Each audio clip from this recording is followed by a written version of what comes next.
ఈరోజు చాలా ఎక్కువగా అత్యంత ఎక్కువ భాగం భారతదేశంలో మనం స్వదేశీయంగా అన్నీ తయారు చేసుకునేటువంటి పరిస్థితికి వచ్చాం. ఒక స్ట్రాంగ్ స్టేట్మెంట్ ఒకటి చెప్తాను నేను. Today we are self reliant in the areas of missiles, radar, sonars, torpedoes, airborne early warning systems, అవాక్ systems, tanks, guns, armoured vehicles, ships, submarines, ఇవన్నీ కూడా మనం స్వంతంగా స్వదేశంగా మనం తయారు చేసుకునేటువంటి పరిస్థితులకు వచ్చాం. అలానే ఈ మధ్యకాలంలో చూసినటువంటి అద్భుత విజయాలు చూస్తే ప్రపంచంలో ఉన్నటువంటి అత్యాధునికమైనటువంటి అభివృద్ధి చెందినటువంటి దేశాలతో సమానంగా మనం వచ్చాం.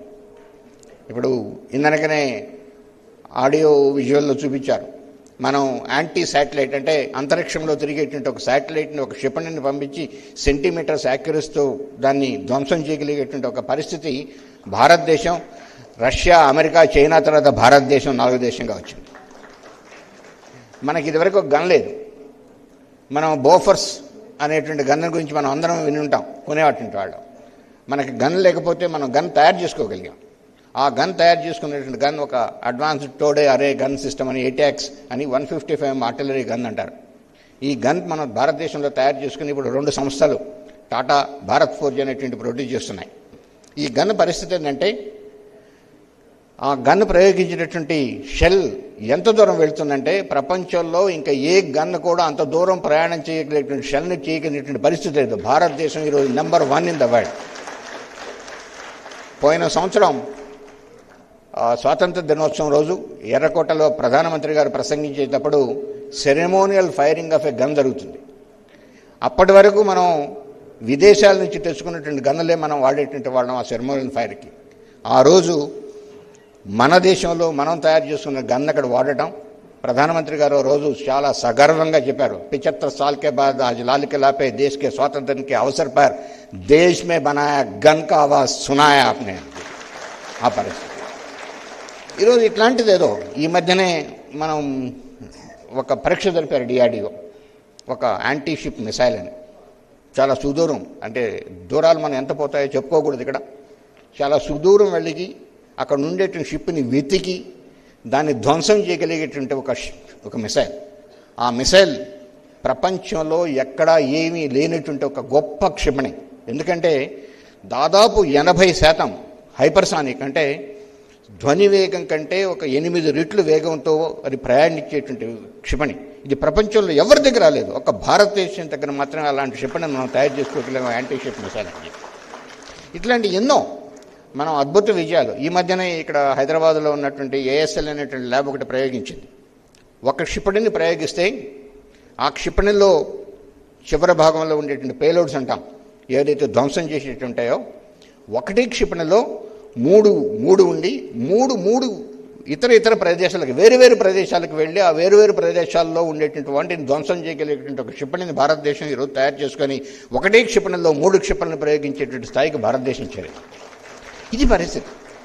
కొన్ని వేల, ఈరోజు దాదాపు 25,000 ఇండస్ట్రీస్ డిఫెన్స్ కోసం పనిచేస్తున్నాయి. 25,000 ఇండస్ట్రీస్ పనిచేస్తున్నాయి. పరిస్థితి ఏంటంటే పోయిన సంవత్సరం 1,78,000 కోట్ల సామాగ్రిని భారతదేశంలో తయారు చేసుకోగలిగారు. ఇందులో సత్యకుమార్ గారు చెప్తున్నారు, ఇదివరకు మనం పూర్తిగా విదేశాల మీద ఆధారపడేటువంటి వాళ్ళం, దాదాపు మొత్తం మనం ఇక్కడ తయారు చేసుకోగలుగుతున్నాం. ఎగుమతులకు మనం తయారు చేస్తున్నాం. సంవత్సరం ఎగుమతులు దాదాపు 15,000-20,000 వేల కోట్లు పెరుగుతూ వస్తున్నాయి. భారతదేశంలో ఉండేటువంటి ఇండస్ట్రీస్ ప్రపంచంలో ఉండేటువంటి అన్ని సంస్థలకి ఇచ్చేటువంటి పరిస్థితి. ఒక అద్భుతమైన విషయం ఏంటంటే ఈ మధ్యనే ఆర్మేనియా అనేటువంటి దేశం యొక్క రిపబ్లిక్ డే పెరేడ్ జరిగింది, జస్ట్ ఒక నెలనోడు. ఆ ఒక్క రిపబ్లిక్ డే పెరేడ్లో భారతదేశంలో తయారైనటువంటి 3 ఎక్విప్మెంట్స్ వాళ్ళ పెరేడ్లో ఉన్నాయి. ఆకాశ్ మిసైల్, పినాకా అని చెప్పి, తర్వాత ఏటాక్స్ గన్ అని ఒక విదేశీ దేశం యొక్క పెరేడ్లో భారతదేశం యొక్క సామాగ్రి ఒకటే పెరేడ్లో ఉండటం గొప్ప విషయం. ఈ పరిస్థితికి వచ్చాం. రాబోయేటువంటి కొన్ని సంవత్సరాల్లో ఖచ్చితంగా మనం ఒక లీడర్గా ఎదుగుతామని చెప్పి పూర్తి నమ్మకం ఉంది. మనం ఖచ్చితంగా కూడా ఎవరికి తీసిపోము. ఈరోజు ఎవరి మీద ఆధారపడాల్సిన పరిస్థితి లేకుండా మనం తయారు చేసుకోగలం. దాదాపు 65-70% ఈరోజు ఆర్మర్డ్ ఫోర్సెస్లో ఉన్నటువంటి ఎక్విప్మెంట్ ఏదైతే ఉందో అదంతా చేసుకోగలిగాం. అందుకనే మనం ఖచ్చితంగా చెప్పచ్చు ఆపరేషన్ సింధూర్ అనేటువంటిది ఒక ఘన విజయం భారతదేశానికి. ఎందుకంటే మొట్టమొదటిసారి పూర్తి స్వదేశీ పరిజ్ఞానంతో చేసినటువంటి ఎక్విప్మెంట్ వాడి ఆపరేషన్ సింధూర్లో మనం విజయం సాధించాం.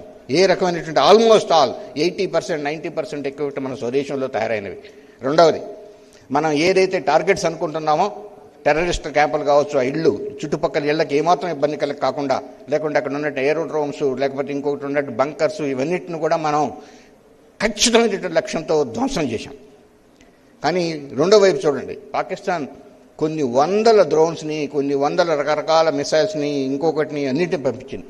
ఒక్కదాన్ని కూడా వచ్చి భారతదేశంలో మన ఒక్క లక్ష్యాన్ని కూడా తగలనేయకుండా మనం దారిలో ధ్వంసం చేయగలిగాం. ప్రపంచం నిబ్బురుపోయింది. ఇంత ఎయిర్ డిఫెన్స్ సిస్టమ్ ఒక ఇజ్రాయెల్లోనో అమెరికాలోనో ఎక్కడో మాత్రమే ఉంటుంది, ఐరన్ డోమ్ అని అనుకుంటుంటే వాళ్ళు ఆపరేషన్ సింధూర్లో మొదటిసారి చూశారు భారతదేశం పూర్తిగా దేన్ని కూడా వచ్చి ఇక్కడ ఉండేటువంటి మన ఆస్తులను కానీ నగరాలను కానీ ధ్వంసం చేయకోకుండా మొత్తం అడ్డుకుంది అనేటువంటి ఇంత ఓపెన్గా మీరు పేపర్లో దొరుకుతారు. ఒక్క ప్రాంతానికి వచ్చి ఒక్క మిసైల్ కానీ ఇంకొకటి కానీ ఏ రోజు ఎక్కడే కాలేదు, మొత్తం ఆకాశంలో ధ్వంసం చేయలేదు. ఇంత అద్భుతమైనటువంటి విజయాన్ని భారత యొక్క శాస్త్రవేత్తలు ప్రభుత్వ సహకారంతో సాధించారు. మరిన్ని రాబోయే రోజుల్లో ఇప్పుడు యంగ్స్టర్స్, ముఖ్యంగా యువత, పటాభరాం గారి గురించి చెప్పేటప్పుడు మనం ఒక విషయం చెప్పాలి. యువత చాలా అద్భుతంగా వస్తున్నారు. 2016లో ఈ దేశంలో 458 స్టార్టప్స్ ఉండేటి, అంతే ఉండేటి. ఈరోజు 2,35,000 స్టార్టప్స్ ఈ దేశంలో వచ్చాయి. అందరూ కూడా యంగ్స్టర్స్. అద్భుతమైన విజయాలు మనం మొన్ననే చూసాం. ఇక్కడ స్కై రూట్ అనేటువంటి యంగ్స్టర్ సంస్థ ఒక అంతరిక్షంలో శాటిలైట్స్ని ప్రవేశించగలిగింది. ఇంకా మీకు చాలా అద్భుతమైన విజయాలు సాధించినటువంటి దాదాపు కొన్ని వేల స్టార్టప్స్ ఈరోజు డిఫెన్స్ ఏరోస్పేస్ రంగంలో వచ్చాయి. వాళ్ళందరూ కూడా అద్భుతమైన విజయాలు సాధిస్తున్నారు. ప్రపంచ దేశాలు వచ్చి వాళ్ళందరికీ ఫండింగ్ చేస్తున్నాయి. America, Japan, Singapore, United Arab Emirates, France, వీళ్ళందరూ. ఈ కొత్త యంగ్స్టర్స్ 25-26 సంవత్సరాల పిల్లల దగ్గర ఈ దేశాలన్నీ వచ్చి వాళ్ళు కొనుక్కుంటున్నారు. అంత అద్భుతమైన. సో రాబోయే రోజుల్లో మనం ఈరోజు భారతదేశం యొక్క స్ట్రెంగ్త్ ఏదైతే ఉందో యువత ఖచ్చితంగా భారతదేశానికి ముందుకు తీసుకుపోతానని చెప్పి పూర్తి నమ్మకం ఉంది.